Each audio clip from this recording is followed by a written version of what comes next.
Jadi ketika saya melakukan hal itu, Bapak Ibu perhatikan di sini, tempelan saya adalah kalimatnya itu, terima kasih Tuhan, semua sudah terjadi. Udah terjadi belum? Belum, masih di apartemen gitu. Gitu. Tapi saya membuat gambaran yang saya inginkan terjadi.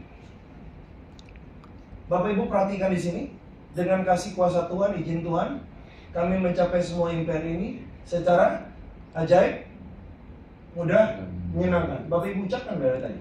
Ya. Ucapkan.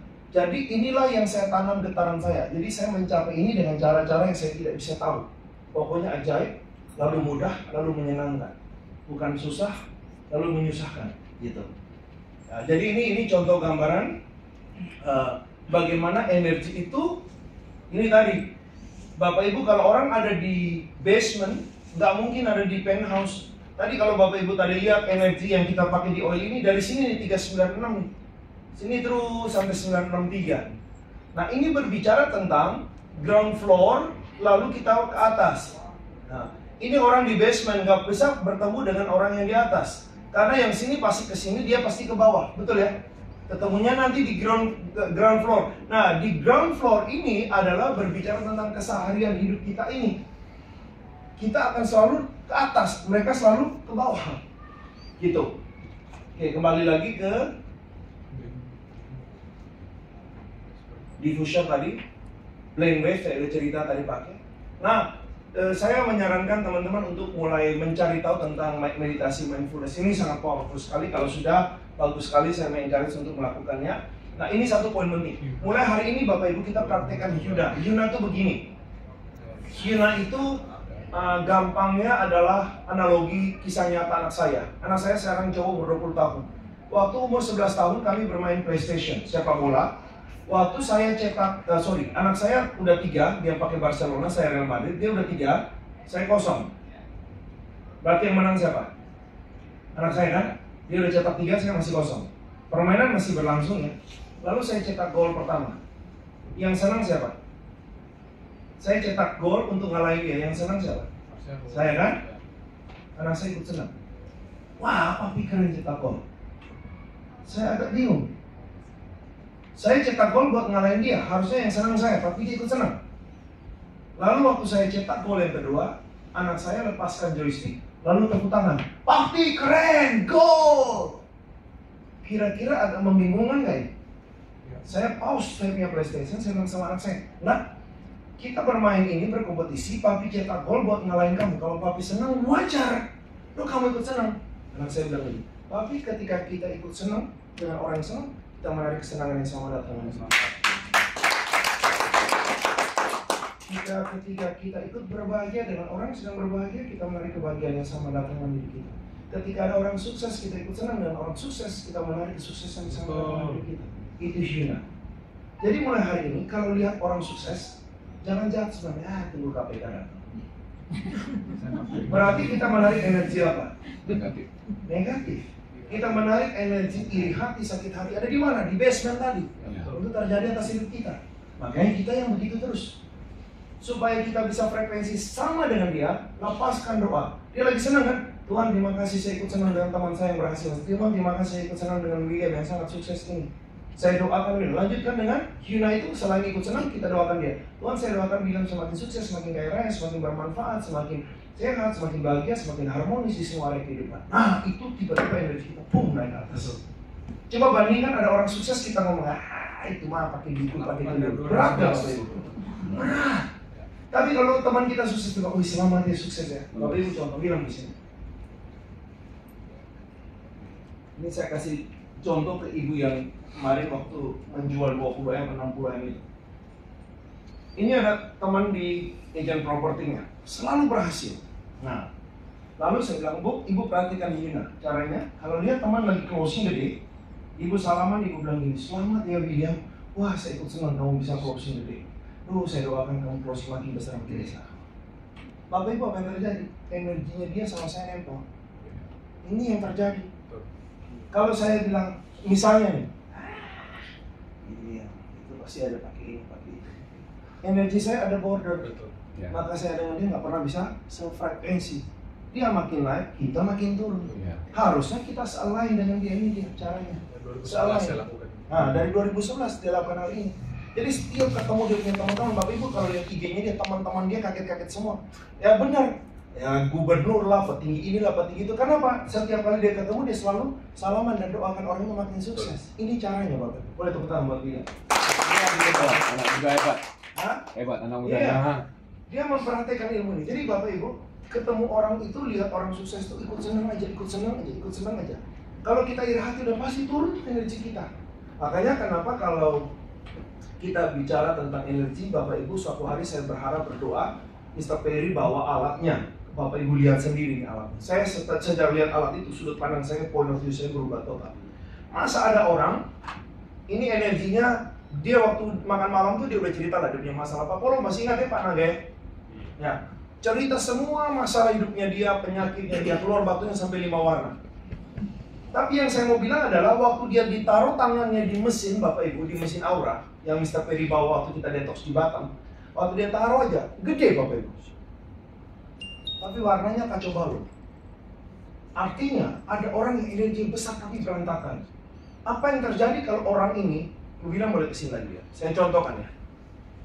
Katakanlah energi saya si orang ini yang punya energi besar tapi kacau, penuh dikomplain, mengeluh, tidak puas, benci dengan hidup saya, merasa bersalah dengan hidup ini. Tapi besar ya, waru saya besar banget. Nah, William ini energinya kecil tapi positif. Dia belajar untuk bersyukur dan sebagainya. Nah, ini yang di demo Mr. Perry ya, yang saya tangkap. Jadi ketika waktu itu Mr. Perry pakai tulisan ya, pakai kertas tulisan, masih ingat ya? Oke. Isi kertasnya kira-kira tulisannya mirip lah, begini, demonya begini. Lalu ngobrol nih William sama saya nih, ya. Energinya bersih nih, bagus, tapi kecil, ini besar. Lalu saya cerita William, kamu tahu gak sih Pak Polo? Pak Polo tuh bla bla bla bla bla. Lalu William taruh interestnya. Oh, Pak Polo begitu ya? Oh, saya baru tahu bla bla bla bla bla. Ukur dia sama dengan saya. Naik ke mesin, langsung kotor semua dan besar. Dia bawa pulang ke rumah, siap-siap satu rumah kena semua. Dari situ point of view saya berubah. Oh, begini cara kerjanya. Maka apa yang terjadi? Waktu saya ngajak William ngomong bla bla bla bla bla, dia jangan terlibat. Oh, setahu saya sih enggak ya. Pak Polo orangnya begini-begini. Berkebalikan dengan saya, maka terputus kita. Makanya kenapa jangan nonton yang sedih-sedih terus nangis. Gue banget. Langsung energi kita masuk ke situ, kasih makan. Saya tukar cerita kisahnya. Yes, betul. Itu banget. Yes. Omongin orang itu, burukin orang itu, Saya juga kadang-kadang masih tergoda juga, Bu. Kadang-kadang kita pas ada orang ngajak ngomong, kita tiba-tiba aware lagi. Aduh, kena, langsung di-clearing. Gitu. Ini energi bersih besar. Ini energi kotor. Kecil, kotor lagi. Ini besar bersih. Waktu saya ketemu William, saya cerita. Lalu William open mind. Oh gitu ya kok. Oh gitu ya, tulus ya open mind-nya. Waktu dia ukur mesinnya sama dengan saya. Makanya kenapa kalau kita ketemu dengan orang energi besar, kita ikut rasa power-nya. Bapak Ibu kalau lihat orang batok sate, itu tukang satenya pasti yang nyala cuma dikit, yang mati banyak. Dia pindahin yang mati ini pergi ke nyala, dia kipas sebentar langsung nyala. Betul Bapak? Betul. Yang mati itu langsung nyala. Ini cara kerja dari energi itu. Menular. Nah, tapi kalau saya besar, dia kecil dan kotor, lalu saya ngomong dia deny saya, maka ini tidak terjadi. Dan yang rugi saya juga buang waktu sama dia. Makanya kalau kita tangkap vibrasi orang tidak, jangan lanjutkan. Stop aja. Kalau dia willing to hear, willing to listening, willing to learning something, kita boleh bantu. Sama seperti ketika kita membuang batu permata ke kandang babi. Babi nggak ngerti itu kan batu permata, dianggap benturan jadi injak-injak. Nah, jangan habiskan energi kita untuk orang yang tidak mau terima. Terima kasih. Jadi mulai sekarang ketemu orang sukses, ngapain? Doakan. Ikut senang, doakan ya. Janji dulu dong sama teman, janjinya begini. Janjinya begini. Boleh sama teman minimal satu. Janji ya, biar ingat-ingat. Janji kita ikut William sukses ya. Amin. Makanya kalau saya bilang kalau ada orang ngomong yang baik-baik ikut tepuk tangan aja. Iya. Orang lagi maju ke depan ikut tepuk tangan aja. Orang cerita yang bagus tepuk tangan aja. Kita ikut ambil energinya. Nah ini ibu tadi, stop julid, iri hati dan fitnah gosip. apa ya? Ngomongin orang yang jelek. Ngomongin orang yang buruk-buruk itu julid. Jutek lain lagi. Jutek lain lagi. Nah, jadi intinya adalah semua ini akan membuat kita berputar pada lingkaran ini. Nah ini adalah Bapak Ibu boleh foto, nanti boleh lihat di internet. Ini adalah salah satu yang saya pakai selama ini.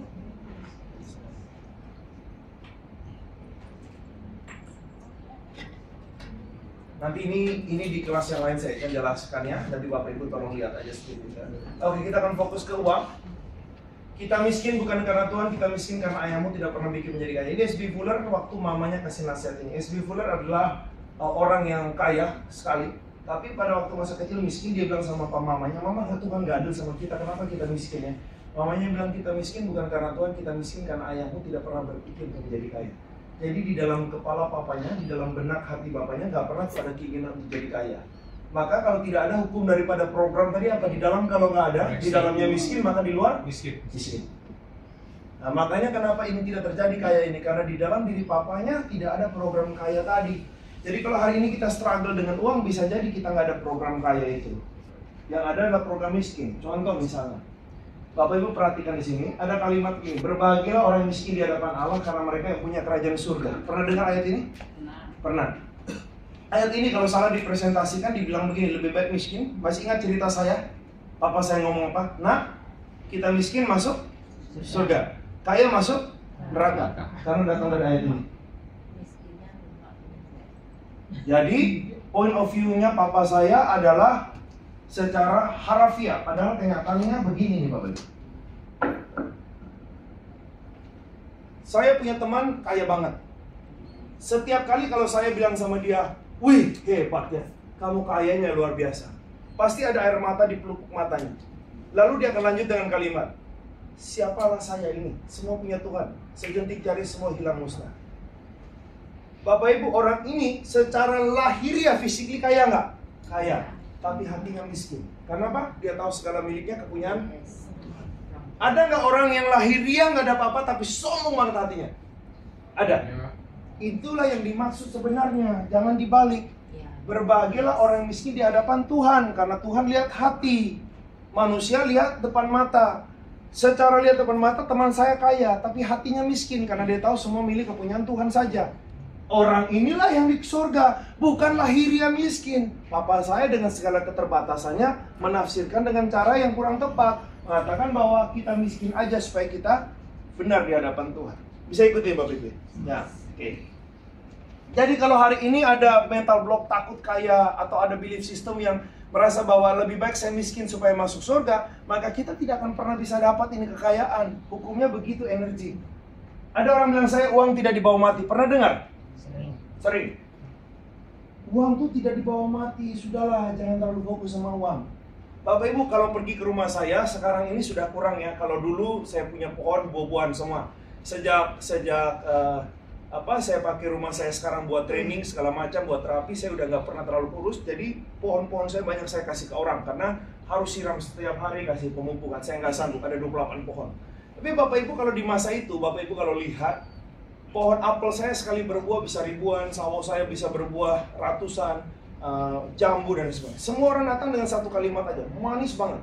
Nah, dia berbuah sangat banyak. Kalau tetangga lewat depan rumah, itu kan suka mutar tuh jalan pagi. Selalu bilang begini, Pak Joseph, boleh minta nggak? Buahnya banyak Bapak Ibu. Kita mau makan taruh kulkas aja nggak habis-habis. Kira-kira saya kasih atau nggak? Kasih. Nggak usah minta, ambil aja. Saya ngomongnya begitu. Petik aja. Yang bisa Ibu petik ambil, yang Bapak bisa petik ambil. Tapi kalau buahnya berbuah setahun cuma 1 biji. Lalu ada tetangga bilang, Pak Joseph, minta dong 1, kasih nggak saya? Saya tunggu 1 tahun cuma 1 biji. Gimana saya kasih? Ini adalah realita. Memang uang tidak dibawa mati, tapi kebermanfaatan kita dari potensi uang yang kita punya, inilah yang kita bawa mati sebagai amal kebajikan karma baik kita. Setuju Bapak Ibu? Setuju. Karena kalau kita nggak punya apa-apa, saya ingat saya dulu ya Bapak Ibu ya, kalau ada orang bilang, bro, boleh pinjam uang nggak? Ini lagi susah nih di rumah. Saya bantu doa aja. Bantu doa aja Bapak Ibu, orang saya juga lagi susah, nggak ada. Gimana saya bantu? Bisa nggak kita membantu dari ketiadaan kita? Nggak bisa. Tapi Bapak Ibu, kalau teman saya katakanlah hari ini ya, kita semua sama-sama di rekening bank ada 100 miliar. Terus ada orang datang bilang gini, aduh saya butuh uang 1 juta nih, penting nggak? Pakai pikir nggak sih kasih? Enggak. Enggak Bapak Ibu. Tapi kalau uang di bank 100 ribu, datang orang pinjam 1 juta, kasih nggak? Enggak, mau kasih gimana? Orang nggak ada juga. Jadi uang tidak dibawa mati, tapi amal kebajikan yang kita bawa dari potensi orang yang kaya dengan orang nggak punya uang. Siapa yang lebih berpotensi membawa kebaikan? Kaya raya. Kalau hati semua orang baik dan punya kekayaan, maka potensi kita tinggalkan amal kebajikan, tinggalkan karma baik ini lebih besar daripada kita nggak punya apa-apa. Setuju? Setuju. Bilang sama sebelah, makanya kaya. Makanya kaya. Guys. Rupanya resepnya begitu ya William ya, makanya kaya. Supaya lebih banyak kebajikan yang kita bisa lakukan. Apa sih hidup ini yang kita tinggalkan pada akhirnya Bapak Ibu? Amal baik saja. Kisah dan cerita kita yang kita capai, sehebat apapun, setinggi apapun, kalau nggak ada amal kebajikan, selesai. Di berikutnya kekosongan yang terjadi. Oke. Orang kaya tidak bahagia, rumah tangga berantakan. Ini adalah seorang yang datang ke saya waktu di Manado. Saya akan bikin workshop seperti ini, detox tentang uang. Lalu ada seorang datang kepada saya, dia bilang, Pak, Bapak akan bawakan materi tentang uang. Saya bilang, iya. Pak, hati-hati ya tentang uang. Kenapa Pak? Saya tanya. Bapak pernah ketemu nggak orang kaya yang tidurnya insomnia, susah tidur, keluarga berantakan, anak-anak broken home, hutang di mana-mana? Dia tanya saya begitu Bapak Ibu. Kalau saya tanya Bapak Ibu sekarang, pernah ketemu nggak orang kaya yang seperti itu? Jangan jawab Bapak Ibu. Saya nggak jawab dia. Saya tanya balik sama dia. Pak, Bapak pernah ketemu nggak orang kaya yang tidur nyenyak? Anak-anaknya bahagia, keluarganya, anak-anaknya berbakti, keluarganya bahagia, orang-orang nggak pernah kasih bunga. Diam dia. Saya bilang perbedaan Bapak dan saya adalah perbedaan fokus. Bapak fokus pada apa yang Bapak lihat, energi pergi ke situ. Maka satu, Bapak nggak akan jadi orang kaya karena Bapak takut orang kaya seperti itu. Atau kedua, Bapak jadi orang kaya, Bapak akan jadi orang kaya seperti itu. Energi saya pergi ke orang kaya yang tidur nyenyak, keluarga bahagia, anak-anak berbakti, bermanfaat buat orang banyak. Setuju Bapak Ibu? Setuju. Jadi bukan kayanya, tapi kemana ini pergi? Gitu. Saya ingat satu cerita ya. Ditanya begini. Siapakah yang tahu bagaimana cara menurunkan angka kemiskinan? Ada satu orang berdiri. Gimana caranya? Jadi orang kaya.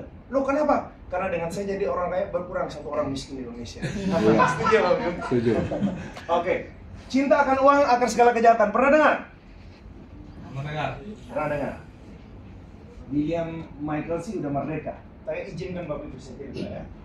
Saya kemarin di pesawat ketemu dengan dua orang yang sangat-sangat radikal di dalam pelayanan. Lalu kami bahas tentang cinta uang akar segala kejahatan. Dia cerita, kenapa ya uang masuk selalu keluar? Bapak Ibu, selain daripada cakra, belief system. Ingat ya, di yang kemarin itu kan ada program bawah sadar, cakra, dan sebagainya. Di belief systemnya ini, confirm kalau belief system kayak gini, cakra uangnya ini, cakra kuning di pusarnya ini pasti kotor atau ketutup. Begini dia bilang, Pak, bukankah cinta uang akar segala kejahatan? Bu, tinggal di Medan kan Bu? Medan ini ada mall besar apa? Sun Plaza. Bapak Ibu tolong perhatikan ya. Saya Ibu siapa Bu? Bu Aliana, oke. Saya dengan Bu Liana ini gak saling kenal. Lalu ketemu di Sun Plaza. Saya bilang sama Bu Liana, Bu, saya baterai habis, mau minta izin pinjam handphone Ibu, telepon istri saya. Ibu tunggu di sini, saya keluar dari mall pinjam telepon. Kasih atau nggak? Kasih Mr. Justin? Tak kasih lah, nggak mungkin kasih, betul ya? Ceritanya kita rubah. Saya dan Ibu Liana nih tetanggaan, kawan akrab. Kalau lagi masak antar ke rumah saya, istri saya lagi masak antar ke rumah. Akrab, liburan bareng keluarga, kemana-mana libur bareng, sering ngumpul sama suami, sama anak-anak, akrab semua. Suatu hari ketemu di Sun Plaza, saya bilang, aduh terima kasih Tuhan ketemu Ibu, Bu. Saya mau telepon istri saya, baterai saya habis. Saya minta izin Bu, saya telepon sebentar keluar. Kasih nggak kira-kira? Belikan HP baru. Belikan HP baru. Kasih ya Bapak Ibu ya. Bapak Ibu perhatikan, kenapa yang pertama nggak kasih, kedua kasih? Karena saya dan Bu Liana ini ada satu hubungan yang namanya hubungan cinta. Cinta ada banyak macam Bapak Ibu. Ada cinta eros. Eros itu adalah menghalalkan segala cara. Eros itu cinta hawa nafsu. Ada cinta namanya agape, yaitu cinta tanpa syarat. Ada namanya cinta filia. Nah, kami ini cinta filia, cinta netral, cinta sahabat. Kami tidak ada agape di situ, kami tidak ada eros di situ, tapi ada filia di situ. Maka kasih pinjam. Saya kasih. Siapa di sini pernah lihat kucing liar kalau dikasih makan dia datang lagi? Oh, sering. Pernah ya? Sering ya? Kucing liar Bapak Ibu kasih dia makan, besok dia datang lagi. Iya. Kalau sering-sering kasih nanti dia bawa temennya. Iya. Betul ya? Betul, di komplek. Nah, kenapa dia datang ke rumah kita bukan ke rumah orang? Karena di rumah kita ditemukan cinta filial. Iya. Oke? Siapa di sini punya anjing peliharaan? Hewan peliharaan, anjing? Apa bu jenis apa? Bulunya tebal. Bulunya tebal ya? Oh apa tuh ya? Besar kecil. Shih Tzu. Shih Tzu. Oke, ibu? Golden. Oke. Yang nggak punya hewan peliharaan tapi coba mungkin pernah lihat. Kalau ibu berdua ini ikut camp hari ini nginap di sini, lalu pulang ke rumah, kira-kira gimana ekornya mereka? Dan itu dia lihat aja dia udah senang banget. Nah, mau lompat kan? Betul ya? Tapi kalau orang asing yang datang misalnya tukang sampah atau orang antar gojek atau apa, kira-kira apa yang terjadi? Gunggong. Kenapa sama kita dia happy, sama orang lain dia gonggong? Karena dengan orang lain tidak ada cinta di situ. Sama kita dia happy karena ada cinta di situ. Bukan hawa nafsu, bukan agape, tapi filia. Uang pun sama Bapak Ibu. Kalau uang tidak ada cinta sama dia secara filia, bukan eros, bukan agape, secara filia nggak ada, dia nggak datang. Makanya ketika ditulis cinta akan uang akar segala kejahatan, karena bahasa Inggris dan bahasa Indonesia, cinta itu cuma satu ya, cinta, love aja. Nggak ada tuh filia, agape. Bahasa asli Alkitab itu ditulis ada filia, agape, sama eros. Dan yang ditulis di situ adalah eros akan uang akar segala kejahatan. Berarti hawa nafsu akan uang akar segala kejahatan. Setuju nggak Bapak? Setuju. Tapi kata cinta di sini sama kita diartikan sebagai hati-hati dengan uang, nggak boleh melekat sama uang. Bisa nggak suami istri menikah kalau nggak datang dari saling cinta? Nggak bisa. Maka uang ini harus ada satu perasaan bahwa kita welcoming dia, kita senang dia. Kalau kita punya teman datang, lalu kita menyambut dia dengan senang, teman betah nggak? Tapi kalau kita datang, baru duduk aja, kita suruh pembantu kita satu, teman kita pulang nggak? Pulang. Uang begitu. Waktu dia datang, kita welcoming dia, kita senang uang datang. Dia betah bawa teman-temannya. Multiply terjadi. Tapi kalau dia datang, dia menemukan kegerahan di sini. Hati-hati cinta uang kan segala kejahatan kau. Dia pergi. Entah tabrak lah, entah rumah bocor lah, entah rayap lah, entah apalah, orang sakit lah. Uang itu akan pergi. Maka hari-hari ini teman-teman harus berani untuk mencintai uang, karena tanpa cinta itu dia nggak datang. Sekali lagi cinta yang saya maksud bukan eros, artinya menghalalkan segala cara atau menggunakan uang dengan hawa nafsu, tapi cinta netral. Siapa di sini kalau udah pernah cipin oplok senang? Oh, semua. Ciri cinta apa? Senang Bapak Ibu. Ya. Kalau kita dulu pasti pacaran, Pak Dokter, waktu mau malam minggu senang nggak? Ois, jangan ditanya. Nah, udah nggak sabar lagi. Kenapa? Karena kita cinta, kita ada rasa senang. Maka uang harus ada rasa senang, ada rasa sayang, ada rasa cinta. Baru dia datang. Makanya ketika saya bilang orang kaya kemarin takut banget ngomong. Kenapa takut ngomong? Mau jadi orang kaya nggak? Mau. Kalau kita mau jadi orang kaya, berani dengan penuh rasa cinta ngomong saya orang kaya. Lalu ngomong I love money. Lu kenapa salah ngomong love money? Bapak Ibu siapa di sini yang datang bawa mobil? Bawa mobil. Pak Dokter bawa mobil. Ya. Oke. Saya tanya, Pak Dokter sayang nggak sama mobilnya? Sayang. Sayang. Kalau hari ini kita turun ke bawah jedokin itu mobil, Pak Dokter marah nggak? Marah. Gitu Bapak Ibu. Itu bentuk sayang.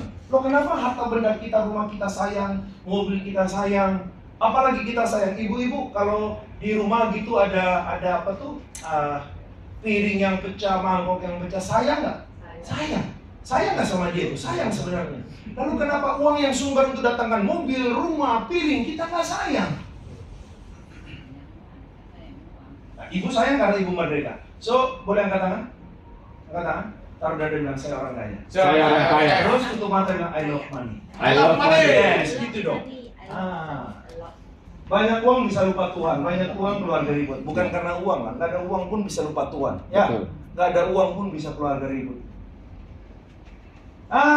Ini dia. The last one. Habis itu kita masuk ke terapi.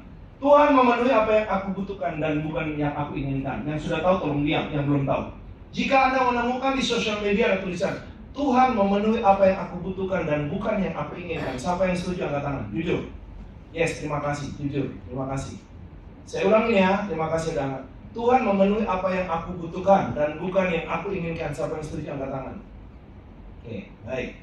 Yang angkat tangan. Kalau anak sesekali minta Indomie kasih nggak? Sesekali bu, sesekali. Sesekali minta KFC kasih nggak? Sesekali minta Burger King kasih nggak? Sekali minta Coca-Cola kasih nggak? Kasih. Oke. Itu semua kebutuhan atau keinginan? Keinginan. Lalu kenapa kita sebagai orang tua anak kita minta keinginan kita kasih Tuhan yang maha kita bilang jangan? Yes. Kan tadi kan Tuhan memenuhi apa yang aku butuhkan dan bukan yang aku inginkan. Jadi kita bilang sama Tuhan yang aku butuh aja. Butuh rumah tinggal, yes Tuhan kasih. Rumah tinggal Tuhan, iya Tuhan kasih. Rumahnya 4L, tahu 4L? Lu lagi. Tahu rumah lu lagi.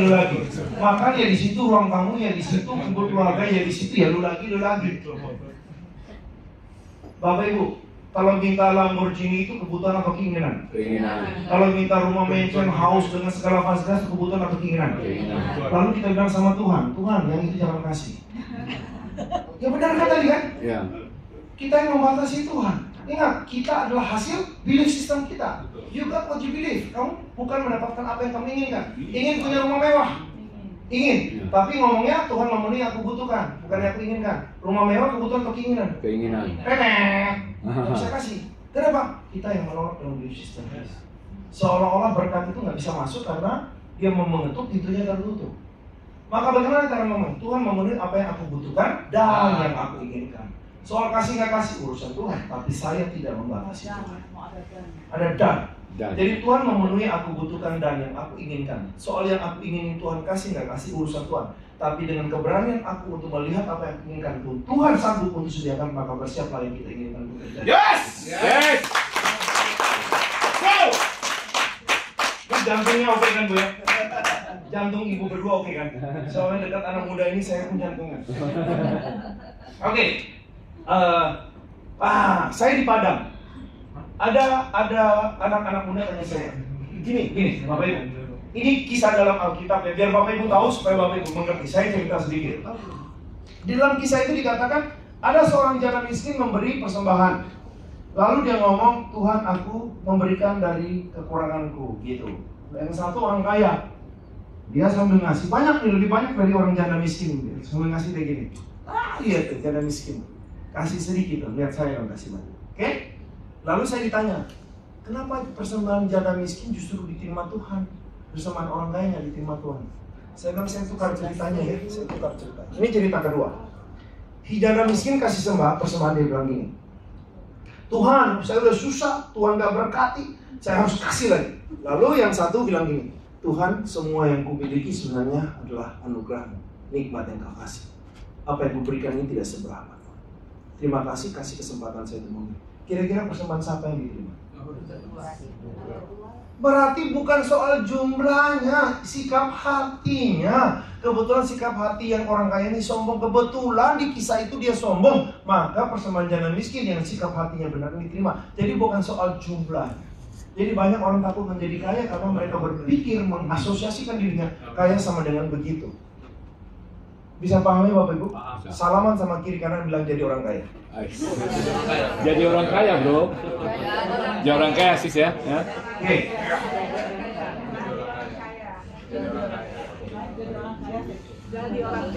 Siapa yang percaya berilah maka akan diberi. Oh, saya Ya percaya. Milioner lagi ya. Ada kotaknya udah. Oke. Gio tolong siapin video persembahan kasih dari teman-teman di Batam sama itu ya. Nanti saya cerita. Oke, kita akan ada kotak nanti teman-teman, saya akan cerita kotak itu apa. Nah, saya akan masuk ke terapinya. Bapak Ibu, kalau dari gambar ini siapa yang lebih mencintai? Yang perempuan atau laki-laki? Laki-laki. Laki-laki. Bapak Ibu pernah dengar jangan jadi hamba uang? Jadi hamba uang artinya kita yang lebih mencintai dia daripada dia mencintai kita. kita harus buat uang lebih mencintai kita. Yes. Nah, bagaimana caranya? Maka hukum cinta adalah kita menyadari siapa diri kita. Kita ini adalah infinite being atau makhluk yang tanpa batas, diciptakan dengan sangat sempurna serupa gambaran Tuhan, diciptakan dengan sangat-sangat sempurna. Maka goal kita adalah segala yang Tuhan kasih ini yang harus mengejar kita, bukan kita yang kejar dia. Setuju Bapak Ibu? Setuju. So nanti dalam proses terapi, Bapak Ibu apa yang dilakukan? Bapak Ibu menulis dulu apa angka yang Bapak Ibu mau dalam 6 bulan sekarang. Nanti ada kertas, Bapak Ibu tulis nama, tulis dengan huruf besar ya. Nama, kertasnya tidak dikumpulin, Bapak Ibu akan bawa pulang. Nama, terus kalimat yang saya akan kasih tahu, isi kalimatnya, terima kasih Tuhan, saya menerima uang sebesar ini. Tanggal hari ini ditulis, terus tulis tanggal 6 bulan dari sekarang.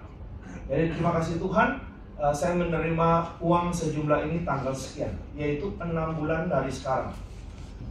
Lalu Bapak Ibu, kertasnya nanti dilipat. Kita akan melakukan satu teknik implan bawah sadar. Bapak Ibu bayangkan ada di mesin ATM. Ambil kartu ATM, masukkan, pencet itu PIN kita, lalu masukkan informasi saldo. Di situ muncul angka yang sama dengan Bapak Ibu tulis. Bisa Bapak Ibu? Saya ulang. Kertasnya nanti tulis nama. Kertas tidak dikumpul.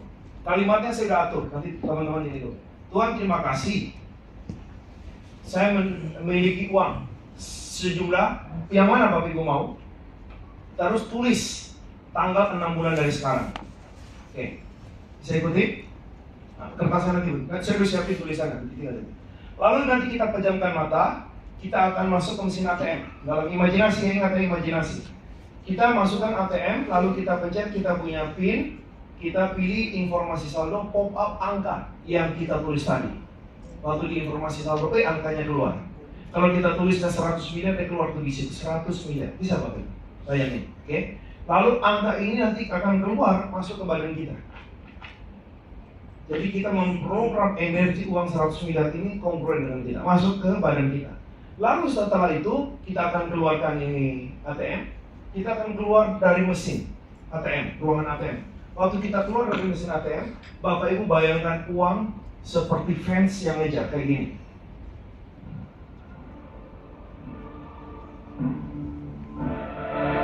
Fans lagi ngejar idolanya.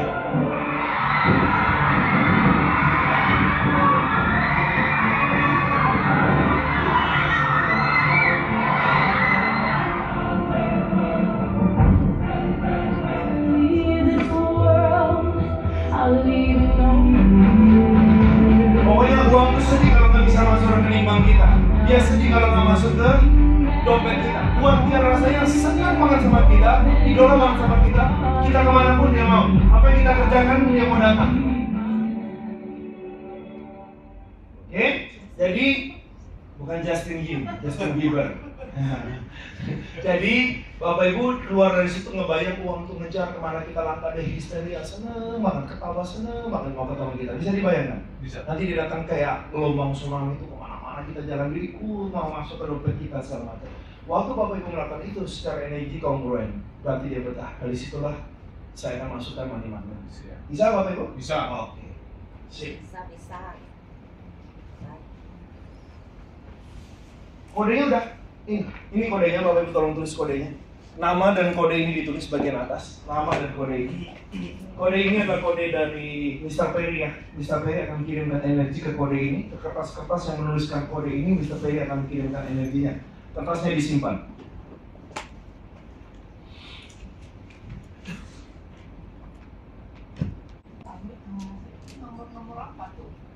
Nomor ini adalah nomor dari Mr. Perry, di mana Mr. Perry akan kirimkan energi ke kertas-kertas yang menulis angka ini. Ikutin aja ya. Ikutin aja.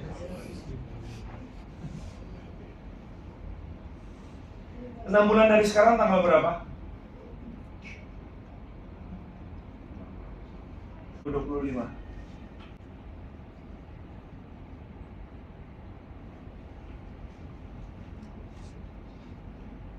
Terima kasih Tuhan, saya memiliki. Tolong diganti Gio. Apa yang belum? Angka. Saya memiliki uang sejumlah XXX apa di tanggal itu. Nah, saya memiliki hari ini tanggal 27 April 2025. Saya bersyukur bahagia sekali. Jadi kita dalam teknik NLP namanya ini adalah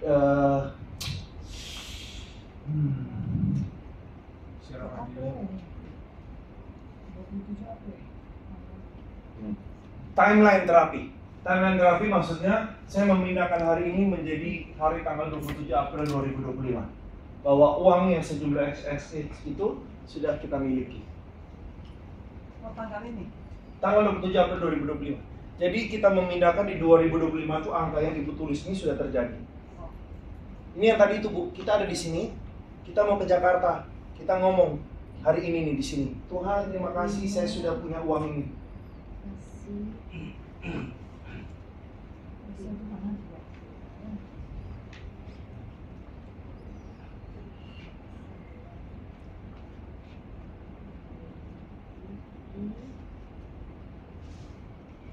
Dilakukan satu dalam mana? Itu tuh visualisasi. Oh itu nggak usah Bu abaikan. Itu personal saya. Ini. Ini tadi yang pertama tulis kode. Kode, nama. Kode sama nama. Nama kan?